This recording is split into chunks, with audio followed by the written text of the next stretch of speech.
Welcome back mga kaagdab. Ito na naman po ang inyong lingkod, si Mr. Destiny. At magbibigay po tayo ng pinakamagandang update po ngayon sa social media. Bakit ko nasabing pinakamagandang update? Dahil wala naman pong maipost ngayon ang mga Katden fans. Nakakatuwa po kasi wala po silang may edit. Gaya po ng pinapakita ko po sa inyo. Siguro kung may sinabi si Richard Polkerson na kung saan pumapabor sa mga Katden. Ako, ang dami na sigurong memes na lumabas, no? Marami na sigurong mga komento. Siguro binabaha na po tayo ng pambabatikos, pangaasar, pangiinsulto. Di po ba? Pero ito nga po yung sabi ko sa inyong kagandahan na ginawa po ni Richard Polkerson. Di po ba? Yung ibig kong sabihin na yung tipong ine-expect nila na nag-guest si Alden Richards sa Showtime. Sigurado to. Kumbaga, magkakaroon ng mga issue nito. Di po ba? Pero wala eh. Tapos, alam naman siguro nila na si Kim Chu kaibigan ni Catherine. Di po ba? Papasikatin niya yung iniidolo niya, yung kaibigan niya. Pero wala eh. Basag po sila eh. Kaya nga sabi sa inyo, napakaganda yung mga bagay-bagay na di po ba ganyan. Kasi hindi natin ine-expect na may kakalat na ganito. Hindi natin ine-expect na gagawin to ni Richard Polkerson. Siyempre, promotion eh. Di po ba? Pero masaya na po tayo. Kahit pa paano nagawa ni Alden Richards na hindi po saktan ang Aldab Nation. Nagawa po ni Alden Richards na maging kalmado lang, di po ba? Na kumbaga kahit si Kim Chiu na bigla no?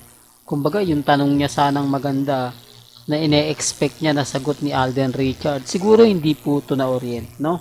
Kasi nag-iba po yung aura ni Alden. Pansinin niyo po yung mukha niya, di po ba? Pansinin niyo yung pagkakaiba, di po ba? Kaya nga po binago na lang ni Kim Chiu yung tanong eh. At hindi na po nag-react si Bong Navarro. Yung pagsabi ni Kim Chiu ng sa family, hindi na sumundot si Bong Navarro. Di po ba? Doon pa lang mapapansin nyo na tama ka, Mr. Destiny. Parang nagkaroon na ng kumbaga yung tipong alam nyo na parang misunderstanding. Di po ba? Kinaka Alden Richards, kay Kim Chiu at kay Bong Navarro. Di po. Kaya sabi ko sa inyo, masaya po ako mga kaaldab kasi kumbaga hindi tayo masyadong nababatikos ngayon. Hindi tayo masyadong binabanatan ngayon. Kasi ako po talaga yung naapektuhan. Lalo na po sa mga mami, sa mga tita, sa mga senyor na binabanatan po nila. Na sinasabing mga kulto, mga dilulo. Ito na si Alden Richards na mismo yung may sabi na galing na po sa bibig ni Alden. Tanggapin nyo na yung katotohanan, di po ba? Wala eh. Wala silang maibabatong ganyan. Wala silang, kumbaga masasabi na hindi maganda at hindi kaaya-aya. Kaya tayo pa rin po talaga yung panalo.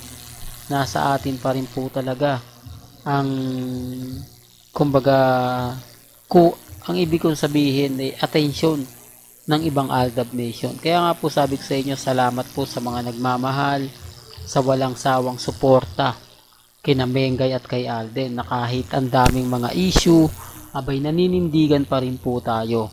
Di po ba? Ito po yung paniniwala na never po talaga nilang mananakaw sa atin. Di po ba? Pero bago tayo magsimula at bago nga po pala natin ituloy itong magandang update na to, kung bago ka lang sa channel na to at isa kang True-Blooded Aldab Nation na nagmamahal kina Mengay at Isoy, tama po ang channel na pinuntahan mo, kaya consider na po kitang bagong subscriber. At huwag mong kalimutang i-share ang mga video po natin sa mga mami, sa mga titas, at sa mga senyor. Well, balikan natin naman kay Mengay. Kahit papaano si Mengay, binabasag din naman po ang mga armain at mga main fanatics. Gaya nga po ng sinasabing buntis si main, pero pinapakita naman ni Mengay na hindi siya buntis. Di po ba? Pinapakita niya kung gaano nga po ba ka yung ka-updated po, yung mga bagay-bagay na nababasa natin, napapanood natin. Kasi kung titignan nyo mga kaaldab, ang dami pong kumakalat ngayon na buntis na nga po raw si Mengay.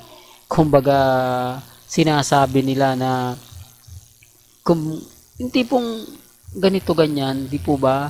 Kasi nga po buntis si Rhea eh. Real talk to mga kaaldab, pasensya na po kayo kung paulit-ulit ko itong sinasabi.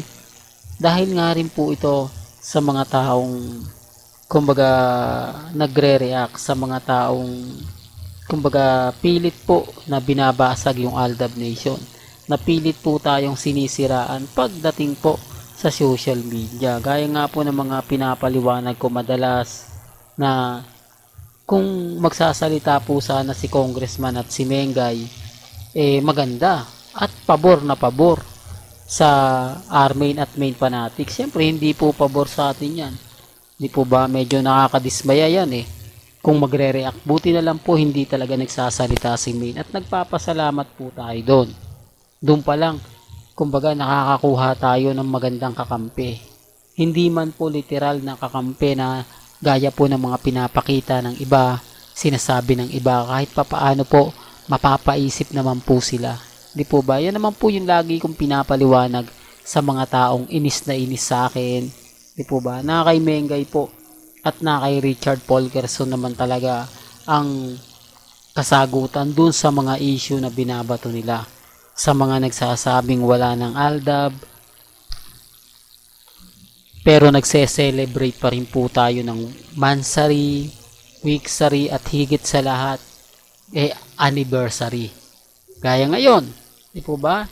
Ngayon, Aldab anniversary, ang problema naman po nila, yung kasal, serye anniversary. Wala nga pong paramdam, no? Wala pong post na nalalapit na. Siyempre, gagawa po, mag-edit po yan mga Armin. Di po ba? Kaya lang, paano sila makakapag-edit? Paano sila makakagawa ng mga ganyan kung wala naman pong nakikita? Di po ba? Doon nga lang po sa sinasabing Bangkok, Thailand. Di po ba? Ni isang photos na isasampal sa Aldab Nation, wala po silang naibigay. Yung ibig kong sabihin, yung kilig factor, yung kakain sila sa restaurant, yung mamimili sila, tapos maraming tao, di po ba makikapag-fiesta, yung tipong sobrang saya ni Mengay, sobrang saya ng mga fans, sobrang saya ni Congressman Arjo, di po ba? Yun ang wala. Di po ba? Kaya nga po natatawa ako eh. Sinasabi ko na hindi naman talaga pumunta si Main sa Bangkok, Thailand. Nagagalit sila, apektado sila. Hindi pumunta, ikaw lang naman ang nagsasabi ng ganyan. Kahit pumunta, sinasabi nyong hindi. Wala naman kayong pruweba, di po ba? Sila nga po may pruweba. Pero sabi ko nga po, tignan nyo yung video kay Nanay Dab. Parang exclusive na restaurant lang siya o private restaurant lang po siya para sa mga Thailand o sa mga taga Bangkok, Thailand. Kasi parang Pilipino rin po yung nagre-reserve at Pilipino rin po yung kumakain. Di po ba? Kung nasa Thailand yon, sabihin na natin may mga Pilipino pero hindi mawawala yung mga taga Bangkok, Thailand. Di po ba? Dapat yung waiter doon taga Bangkok, Thailand din eh. Hindi po ba? Ibig sabihin yung mga taga ibang bansa pupunta pa po sa Bangkok, Thailand para magtrabaho. Di po ba? O sabihin na natin na sitwasyon na Pilipino rin kasi yung yung ganito ganyan. Kahit pa paano, magkakaroon pa rin siya ng kasamang taga Bangkok, Thailand. Pero wala eh. Wala po talaga tayong nakita. Di po ba?